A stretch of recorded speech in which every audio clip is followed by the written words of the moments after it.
حضرت بلال حبشی رضی اللہ عنہ یہ ان 7 صادقین میں سے ہیں جو ابتدائی اسلام ہی میں مسلمان ہو گئے تھے۔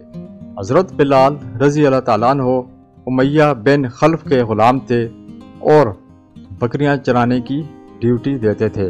ناظرین، قصہ مکمل کرنے سے پہلے آپ سے گزارش ہے جنہوں نے میرا چینل ابھی تک سبسکرائب نہیں کیا وہ اس کو سبسکرائب کر لیں اور ساتھ بنے بیل آئیکن پر کلک کر کے آل نوٹیفیکیشن پر کلک کر دیں تاکہ میری ہر نئی آنے والی ویڈیو کا نوٹیفیکیشن آپ کو بر وقت مل سکے اور آپ اسی وقت اس کو دیکھ سکیں۔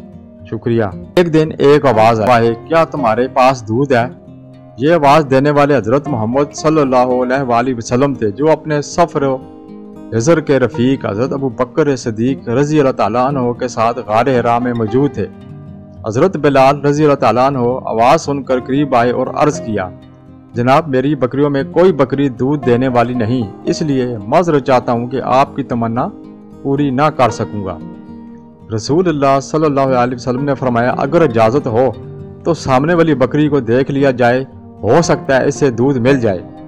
سیدنا بلال رضی اللہ تعالیٰ عنہ نے عرض کیا، مجھے کوئی اعتراض نہیں، دیکھ لیجئے، لیکن یہ ممکن نہیں دینے والی بکری سے دودھ حاصل کر لیا جائے۔ حضور صلی اللہ علیہ وسلم نے ارشاد فرمایا، اجازت دینا تیرا کام اور بکری کے تھنوں میں سے دودھ بھر دینا اللہ تعالیٰ کا کام۔